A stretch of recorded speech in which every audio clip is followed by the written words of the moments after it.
आज हम पाठशाला में प्रभु श्री राम पर एक चैप्टर लेकर आए हैं और उसकी बड़ी वजह सबको पता है कि देश इस वक्त राममय हो रखा है। जय श्री राम की गूंज है, राम राम की गूंज है।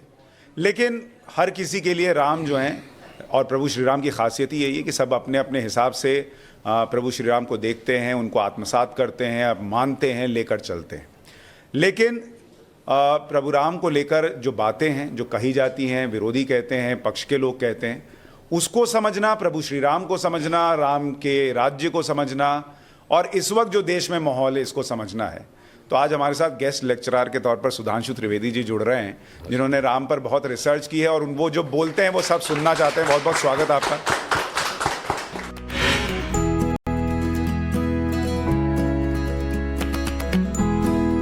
सुधांशु जी, पहली बात तो ये है कि हम प्रभु श्री राम को विस्तार से तो समझेंगे, लेकिन पहले मैं आपसे एक पॉलिटिकल क्वेश्चन ये कर रहा हूं कि आप लोगों पर आरोप ये लग रहा है कि आप लोगों ने प्रभु श्री राम को हाईजैक कर लिया है, कुछ लोग कह रहे हैं आपने किडनैप कर लिया है, और ये जो माहौल है ये सारा पॉलिटिकल माहौल है, ये आध्यात्मिक माहौल नहीं है। ऐसा है क्या? देखिए, वास्तविकता में भगवान राम कभी चुनाव तो छोड़िए, राजनीति के विषय नहीं हो सकते, भारत की अस्मिता का विषय है। राम शब्द का अर्थ होता है रमन्ते इति रामः, वह तत्व जिसमें संपूर्ण ब्रह्मांड, संपूर्ण सृष्टि रमी है, सेटल्ड है, वो राम है।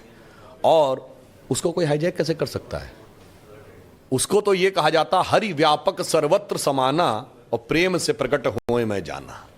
प्रेम करिए, यहीं प्रकट हो जाएंगे। जैसे आप अपने टीवी पे देखते हैं ना, एलईडी क्रिस्टल्स का पैटर्न है ना, जो चैनल आप देखना चाहते हैं बटन दबाइए, फ्रीक्वेंसी एलईडी क्रिस्टल्स की चेंज होती है, सामने दिख जाता है। अपने मन की फ्रीक्वेंसी चेंज करिए। कस्तूरी कुंडल बसे मृग ढूंढे बनमाई, ऐसे घट घट राम है दुनिया जाने नाई। अब उसमें राजनीति किसको नजर आती है? राजनीति उनको नजर आती है जिन्होंने कि इस देश के संविधान निर्माताओं ने संविधान की मूल प्रति में भगवान राम का चित्र, जानते हैं कौन से चैप्टर पे? Fundamental rights. इसका मतलब संविधान निर्माताओं का भाव था कि हमारे मूल अधिकार एक मर्यादा से प्रेरित और मर्यादा से नियंत्रित होने चाहिए, जो भगवान राम की मर्यादा थी। परंतु अफसोस, जब उस पर राजनीति करने का प्रयास किया गया तब यह हुआ। हमारा राजनीति से कोई लेना नहीं, हम जब 2 सीटों वाली पार्टी थे, सपने में गुमान नहीं था कि कभी हमारी जिंदगी, मतलब आप मोदी जी की जनरेशन छोड़ दीजिए, वो अटल जी वाली जनरेशन छोड़ दीजिए, हमें नहीं गुमान था कि हमारी जिंदगी में कभी वो दिन आएगा कि केंद्र में हमारी स्पष्ट बहुमत की सरकार होगी। तब भी हम राम के साथ उतनी ही भक्ति से खड़े थे जितना 303 के साथ खड़े।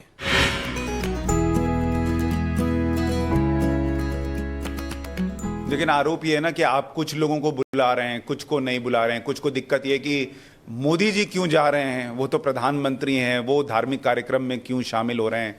आज मैं देख रहा था कि कई लोग ये भी कहने लग गए कि जो लोग जाएंगे वो एक धर्म विशेष से जोड़ दिए जाएंगे, जो नहीं जाएंगे उनको आप कहेंगे ये एंटी हिंदू है। तो ये परेशानियां उनकी बढ़। देखिए, एक बहुत बड़ी समस्या ये है, मैं कई बार बोल चुका हूं, जो लोग भगवान राम को एक पर्टिकुलर विचार, एक पर्टिकुलर व्यवस्था से जोड़ना चाहते हैं, तो मैं याद दिलाना चाहता हूं, इस दुनिया में एक ही देश है जहां के नेशनल ब्रॉडकास्टर पर डे रामायण आती है, वो है इंडोनेशिया, दुनिया का सबसे बड़ा मुस्लिम देश, जहां भारत से भी अधिक रामलीलाएं खेली जाती हैं प्रतिशत के हिसाब से, जनसंख्या के प्रतिशत अगर देख लें, और सारे के सारे पात्र मुस्लिम होते हैं।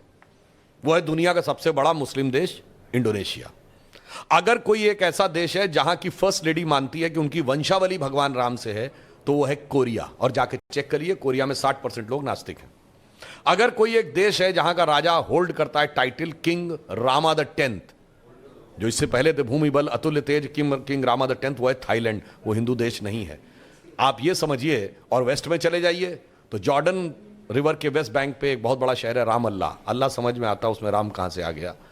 अब उसके बाद अगर आप देखें तो फेराहों की डायनेस्टी जहां से शुरू होती है, जाके चेक कर लीजिएगा, पहला राजा का नाम है RAMSES, राम से। राम कहां से आया? मैं किसी के ऊपर आक्षेप नहीं लगा रहा हूं, आप खुद सोचिए। और सुमेई प्रोविंस है जो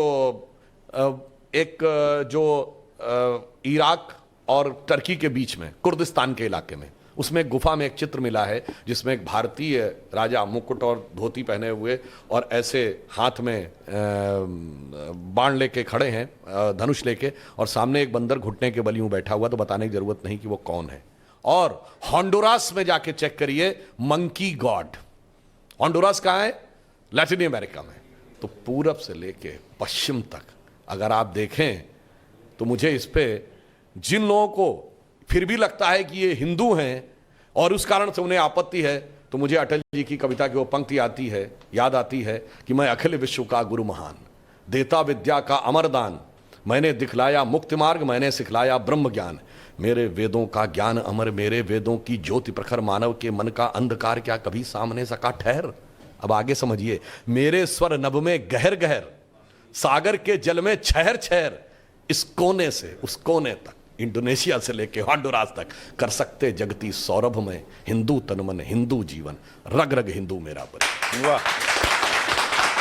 लेकिन सर थोड़ी देर पॉलिटिक्स अगर साइड भी रख दे, और वैसे एक और भी बात बता दूं, कई बार दर्शकों और उनके लिए, इंडोनेशिया वर्ड का मीनिंग जानते क्या होता है? नीजिया वर्ड एक ग्रीक वर्ड है जिसका मतलब होता है द्वीप। इंडो मतलब इंडियन, भारतीय द्वीप। और बहुत से लोगों को शायद ना पता हो कि इंडोनेशिया की कैपिटल का नाम जानते क्या है? जकार्ता। इसका ओरिजिनल नाम क्या है? जयकर्ता। प्राचीन इंडोनेशिया में 2 प्रोविंसेस होते थे, जयकर्ता और योगकर्ता। आज भी जाके चेक कर लीजिएगा कि जकार्ता के जो बगल का प्रोविंस है उसका नाम आज भी योगकर्ता है।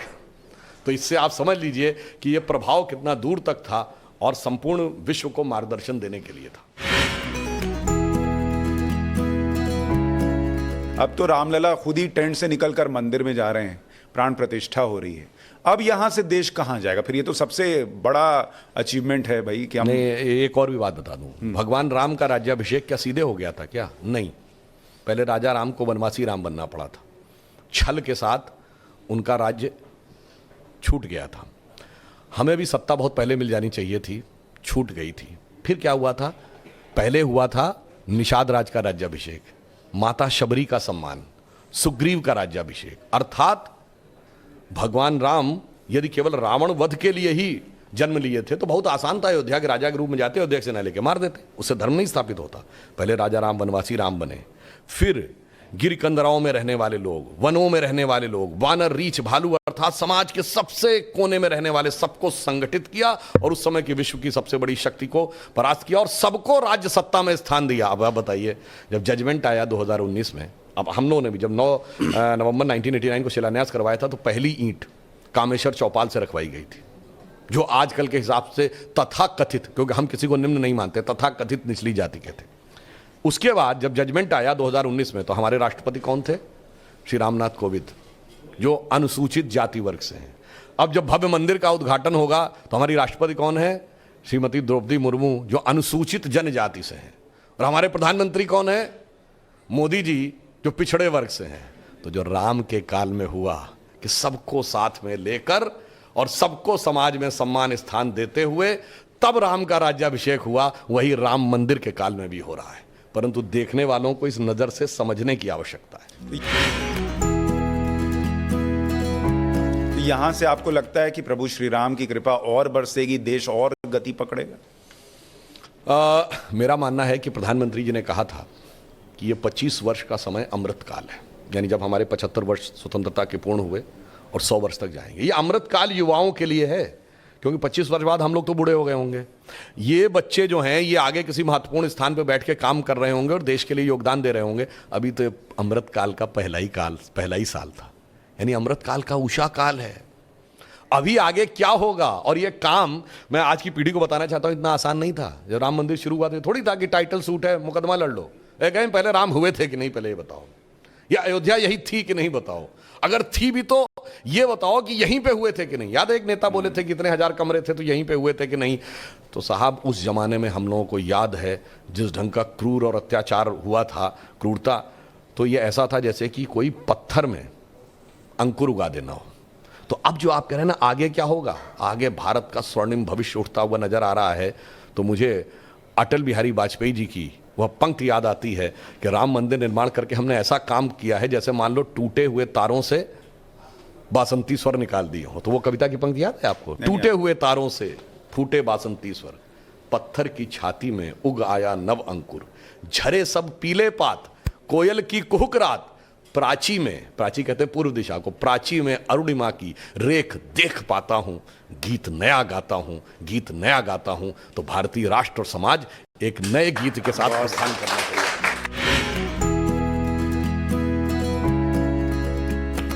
आपने कहा कि राम मंदिर का जो ये आंदोलन है उस दौरान बहुत क्रूरता हुई है और भाई प्रभु श्री राम काल्पनिक पात्र हैं, ये भी कह दिया गया। राम सेतु है नहीं है कौन जानता है, ऐसी बातें हुई और पता नहीं क्या क्या, और 10 तरह के सबूत मांगे गए। दूसरे धर्मों में नहीं मांगे जाते, मांगने के लिए उधर भी बहुत कुछ है लेकिन नहीं मांगे जाते। आज भी ये काम हो रहा है। कहा जाता है भाई रामचरितमानस को गालियां पड़ रही हैं, प्रभु श्री राम के लिए एक तरीके से कहा जाता है कि भाई वो सबको साथ में लेके नहीं चले, वहाँ भी भेदभाव था। जो युवा पीढ़ी बैठी है, रामचरितमानस को लेकर जो विवाद है, सनातन को लेकर जो विवाद है कि ये तो बीमारी है, ऐसा है क्या? देखिए, मैं ये कहना चाहता हूँ, पहली बात, जो लोग कहते हैं कि भगवान राम काल्पनिक थे, तो मैं सिर्फ एक बात बताना चाहता हूँ, उनकी 39 जनरेशंस पहले का उल्लेख है, 73 जनरेशंस बाद का डॉक्यूमेंट्री एविडेंस है। इसके बाद ये हुए, इसके बाद मैं विनम्रता से कहना चाहता हूं, दुनिया में जितने भी दूसरे धर्मों के भगवान या भगवान के प्रतिनिधि हैं, किसी की भी इतनी लंबी वंशावली नहीं अवेलेबल होगी कि 39 जनरेशन बिफोर और 73 बाद।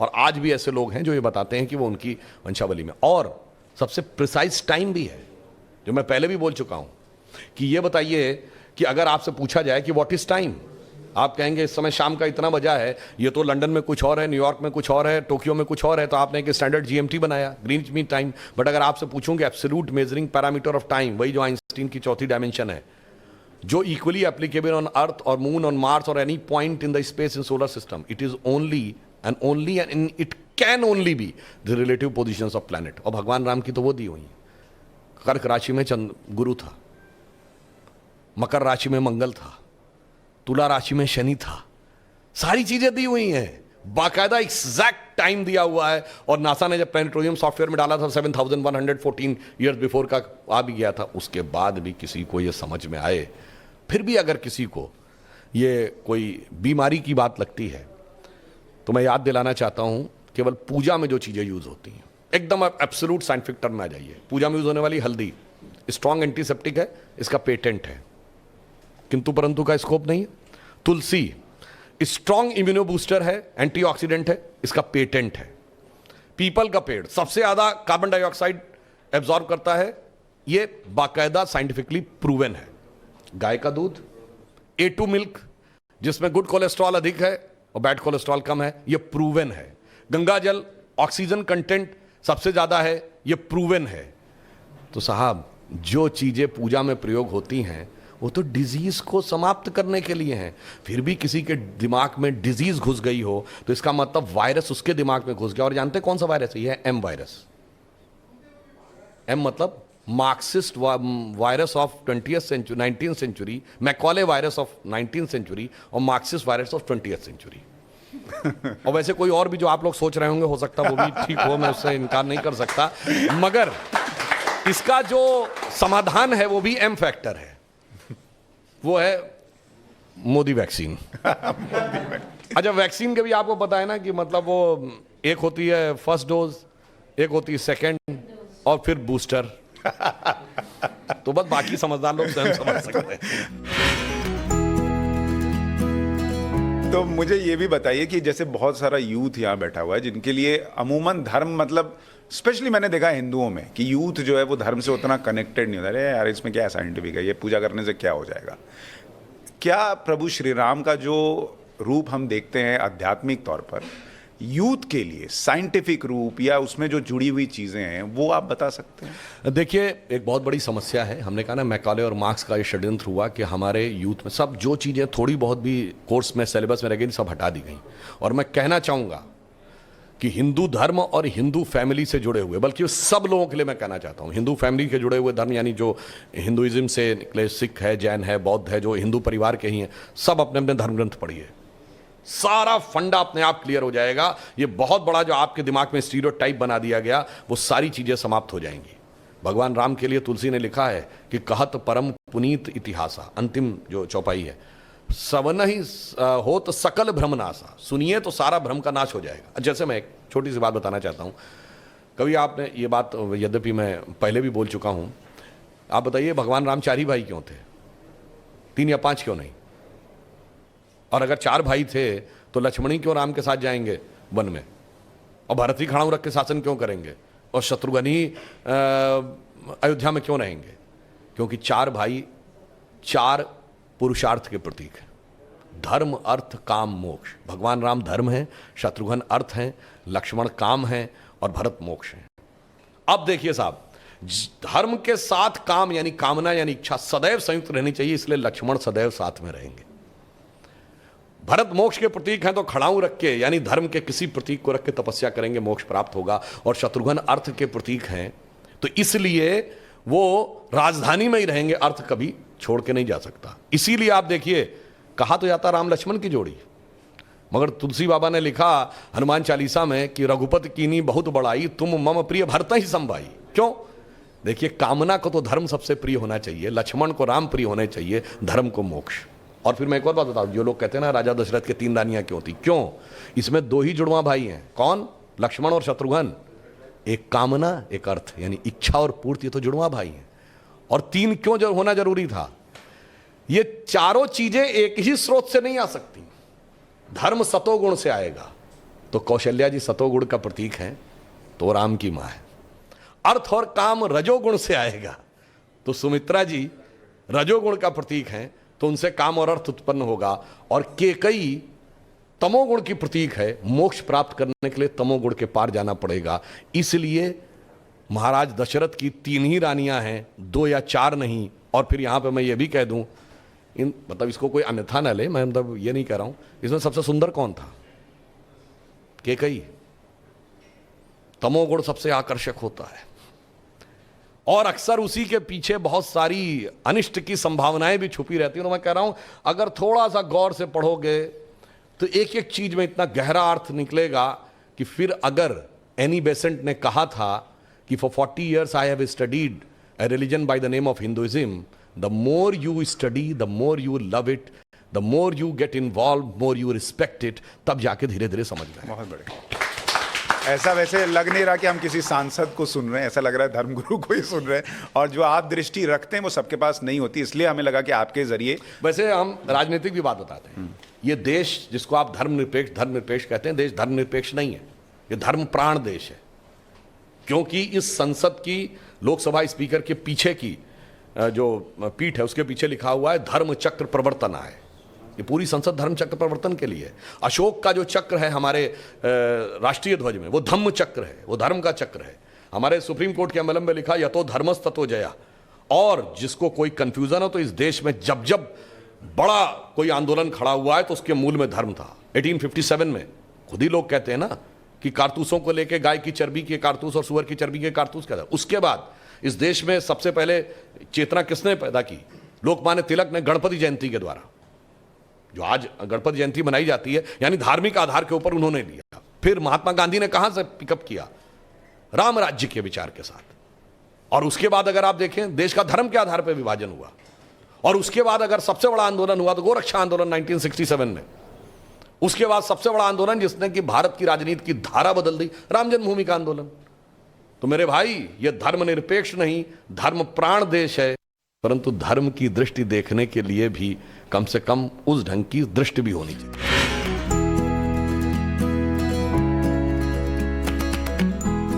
बहुत लोग कहते हैं 2024 में अगर रामलला आ गए और मोदी जी भी मान लीजिए आ गए, क्या राम राज्य आ जाएगा? राम राज्य की क्या परिकल्पना आज के समाज में हो सकती है? और दूसरा, क्या हिंदू राष्ट्र बनने की तरफ बढ़ रहा है? देखिए, बात यह है कि भगवान राम ने अपने समय में राम राज्य की परिकल्पना की गई कि बैर न कर काहू सन कोई, राम प्रताप विषमता कोई, किसी से कोई बैर नहीं। अब मोदी जी उसी पर तो चल रहे हैं। बगैर जाति धर्म का भेद किए हुए 70% लोगों को, माइनॉरिटी के भी, किसी न किसी योजना का लाभ मिला है। भगवान राम का मंदिर ऐसे नहीं बन रहा है। पहले 4 करोड़ गरीबों को प्रधानमंत्री आवास योजना की तरह आवास मिला है और उसमें से 3 करोड़ ऐसे हैं जहां रजिस्ट्री पे ओनरशिप में परिवार की महिला का नाम लिखा है। यानी इतना होने के बाद वो सबके साथ किया है। तो जिसको आप राम राज्य कहते हैं ना, वो राम राज्य आगे जाकर इस रूप में आएगा कि वो दुनिया को संदेश देगा, ये मंदिर, कि अगर दुनिया का इतिहास भरा पड़ा है कि भाई भाई को मारकर गद्दी पे बैठा, बेटा बाप को मारकर गद्दी पे बैठा, तो यहाँ एक ऐसा भी आदर्श है कि अगर पिता ने एक वचन दे दिया तो सारे राजपाट को छोड़कर वन में चला गया और दूसरा भाव खड़ा हूँ रखे, जो मैं पहले बोल चुका हूँ, मैं वही बोलना चाहता हूँ, किसी को थोड़ा बुरा भी लगेगा जो भी। भाई हमारे यहाँ 4 भाई थे, राम लक्ष्मण भरत शत्रुघ्न, तो वहाँ भी एक दूसरी परंपरा में, बाबरी परंपरा में भी 4 भाई थे, शुजा, मुराद, दारा और औरंगजेब। तो एक ने बाकी 3 को खत्म कर दिया था और इस पे भी उसे संतोष नहीं हुआ, अपने बाप शाहजहां को जेल में डाला, सगे बड़े भाई दारा शिकोह का सर काट के थाली में सजा के अपने बाप शाहजहां के पास उसने जेल में भेजा। तो एक तरफ है भाई की रखी हुई खड़ाऊं और एक तरफ है भाई के रखे कटे हुए सर। और इतना ही नहीं, शाहजहां को आखिरी दिनों में 1 सुराही पानी देता था, और जब शाहजहां ने कहा कि मेरा पानी का कोटा बढ़ा दो तो उसने कहा उतने में काम चलाओ। तो एक फारसी का शेर है जो मुझे याद नहीं है, उसका अर्थ बता देता हूं। दुखी होकर अपने अंतिम समय में शाहजहां ने लिखा कि तू जिंदा बाप को पानी के लिए तरसा रहा, तुझसे तो अच्छे वो काफिर हिंदू हैं जो पितृपक्ष में मरे हुए बाप को भी तर्पण देते हैं जाके। आप सोचिए कि आप अपने परिवार में क्या चाहते हैं मेरे भाई, किसी धर्म को मानने वाले हो, आप अपने परिवार में क्या चाहते हो? 4 भाइयों में वो प्रेम हो या 4 में से 3 की गर्दन उड़ जाए? बहुत लोग ये भी कह रहे हैं, आपके पास वक्त कम है, मैं थोड़ा सा और वक्त ले रहा हूं बस, कि बाबरी मस्जिद जो है उसको उस दिन याद करेंगे, अल्लाह से कहेंगे कि हमारी बाबरी मस्जिद के साथ क्या हुआ। संघ कहता है कि मुसलमान तो हैं, वो पहले हिंदू ही थे, वो भी राम के ही वंशज होंगे एक तरीके से। देखिए, मैंने आपसे कहा कि बाबरी परंपरा में क्या है वो मैंने बता दिया। अब वैसे जो लोग बाबरी मस्जिद की बात करते हैं, ये बाबरी मस्जिद का उस उल्लेख तजुके बाबरी में तो नहीं है, उसके बाद हुमायूंनामा में भी नहीं है, आईने अकबरी में भी नहीं है, जहांगीरनामा में भी नहीं है, शाहजहांनामा में भी नहीं है। और उस समय जो फॉरेन ट्रेवलर्स आए, जिसमें विलियम फिंच जो लंबे समय तक रहे अयोध्या में, उन्होंने रामकोट पूजा सबका वर्णन किया मगर मस्जिद का वर्णन नहीं किया। हाँ, जोसेफ टिफेंथलर आया है आफ्टर औरंगजेब, उसने वहां पे मस्जिद का वर्णन किया है और कहा है कि वहां पे संघर्ष चलता है, एक हिस्से के ऊपर ही रहते हैं, यानी आफ्टर औरंगजेब। तो भाई ये जो आप सो कॉल्ड मस्जिद कहते हैं, मुझे लगता है सुप्रीम कोर्ट ने सदैव उसको डिस्प्यूटेड स्ट्रक्चर कहा है, विवादित ढांचा। सुप्रीम कोर्ट ने कभी बाबरी मस्जिद नहीं कहा। जो विवादित ढांचा कहते थे उसको बाबरी मस्जिद कह के भावनाएं भड़काई हैं। वैसे ऑन द लाइटर नोट मैं एक और बात कहना चाहता हूं, जब राम मंदिर बनने वाला था तो बहुत से लोग ज्ञान देते थे कि यहाँ पे अस्पताल बना दीजिए, यहाँ पे वो लाइब्रेरी बना दीजिए। अभी तक मैंने किसी लेफ्टिस्ट या सेकुलरिस्ट का ये सुझाव नहीं सुना है कि वो जो मस्जिद के लिए जमीन दी गई है वहाँ लाइब्रेरी बनवा दीजिए या वहाँ पे अस्पताल बनवा दीजिए। ये सारा ज्ञान एक तरफा दिया जाता है। जल्दी से एक सवाल ले लेंगे ऑडियंस। भारत की विपक्षी पार्टियां आजकल सनातन धर्म को भी गाली दे रही हैं, आप इस राजनीति को कैसे देखते हैं कि ये विपक्ष की अधिकतर पार्टियां, इंडिया अलायंस की मैं बात करूं तो ये श्री राम मंदिर का विरोध कर रही हैं, सनातन धर्म को गाली दे रही हैं, और एकमात्र भाजपा जो राम मंदिर का आंदोलन भी किया और बन भी रहा है, इसको आप कैसे देखते हैं? इसके लिए मैं आपको 2-3 किताबें सजेस्ट करता हूं। एक यूरी बेजमेनेव नाम का जर्नलिस्ट हुआ करता था 1960 और 70 के दशक में, वो बेसिकली केजीबी का एजेंट था और उसमें एक एजेंडा दिया गया था कि हिंदू धर्म और संस्कृति को कैसे नष्ट करना है। उसका डिटेल पढ़ लीजिए, ये बेचारे उसी एजेंडा में फंसे हुए हैं। उसने एक वर्ड यूज़ किया था कि देवर, मेरा वर्ड नहीं है उसका है, कि they're considering themselves as stalwart in our view, they're the useful idiots. यानी जिसको हम अपने मतलब उसने एक आइडियोलॉजिकल सबवर्जन की थ्योरी दी, जिसमें उसने कहा फर्स्ट स्टेज में stage of demoralisation, second stage में स्टेज ऑफ डिस्टेबलाइजेशन, इस ढंग से क्रिएट करना है। तो मैं ये नहीं कह रहा हूं इनको पता है, ये विचारों को पता ही नहीं कि किसके टूल बने हुए हैं। फिर बात किताब पढ़िएगा, Mitrokhin's archive KGB in the world part 2, कैसे भारत के अंदर ये सारे षड्यंत्र बताए गए। फिर पढ़िएगा ये वेलेना एल्बर्टस की किताब स्टेट विद इन स्टेट्स, सारा अब तो जितने डिक्लासिफाइड हो गए हैं ना पुराने जो इंटेलिजेंस एजेंसीज के डॉक्यूमेंट, आपको साफ समझ में आ जाएगा पूरा एक भयंकर षड्यंत्र था भारत को नष्ट करने का। उसी के अवशेष अभी तक बचे हुए हैं, पर हम आशा करते हैं कि अब अगर वो भी भगवान राम के साथ आ जाएं तो हम उनसे आह्वान करते हैं कि तुलसी अपने राम को रीझ भजे चाहे खींच, रीझ के भजो या खींच के भजो, खेत पड़े पर जामी है उल्टा सुल्टा बीज। जैसे खेत में बीज पड़ जाता है तो जबरदस्ती भी गिर जाए तो उसमें से कुछ निकल आता है, तो मैं कहता हूं रीझ के ना भजो तो खींच के ही भज लो। लेकिन सुधांशु जी, एक जो बार बार लोग कहते हैं कि दूसरे धर्मों में अगर कोई भी धर्म के खिलाफ बात हो तो एकजुटता दिखती है, हिंदू में वो नहीं दिखती, आपको ऐसा लगता है? बिल्कुल, मैं आपको ये बात कहना चाहता हूं, हिंदू धर्म के अंदर क्या शक्ति है, सिर्फ हिंदुओं में कॉन्फिडेंस की कमी है, बाकी दुनिया में किसी को कॉन्फिडेंस की कमी नहीं है। देखिए, मैं एक बात कहना चाहता हूं, आपने गजवाए हिंद वर्ड सुना होगा, गजवाए चाइना, गजवाए यूरोप, गजवाए रशिया क्यों नहीं, हमसे बड़े कंट्री हैं, क्योंकि उनको पता है जो श्री अरविंदो ने कहा था कि जो हमारे शरीर में स्थान आत्मा का है वो इस दुनिया में स्थान भारत का है। तो उनको पता है कि कहां से बात को पकड़ना है, इसलिए उस आत्मा की शक्ति को सोए रहने देना है। रामचरितमानस में क्या आता है रामायण में? हनुमान जी के पास पवन तनय सुत पवन समाना, काचु प्रसाद रहा बलवाना, मगर शक्ति भूले हुए थे। लोगों को लगता था ये तो बंदर है, तो वानर थे। वो बंदर कहना ठीक नहीं, मतलब लोग ये कहते थे तो वानर हैं, क्योंकि जब सीता जी के सामने गए तो सीता जी क्या जवाब देती हैं? जब वो कहते हैं कि हम आके अब असुरों को मार ले जाएंगे, तो सीता जी कहती हैं सुत कपि सब तुम ही समाना। हे पुत्र, ये कपि तो सब तुम्हारी तरह हैं। जातु धान अतिभट बलवाना, राक्षस तो बहुत शक्तिशाली हैं। मोरे हृदय परम संदेहा, इसलिए मेरे हृदय में संदेह है।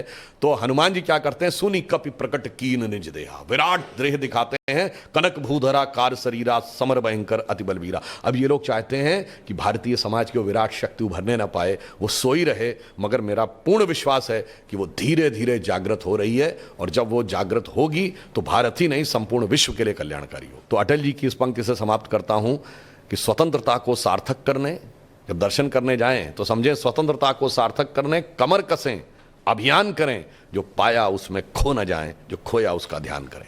बहुत बढ़िया, बहुत बहुत धन्यवाद सुधांशु जी, बहुत बहुत शुक्रिया हमारे साथ जुड़ने के लिए।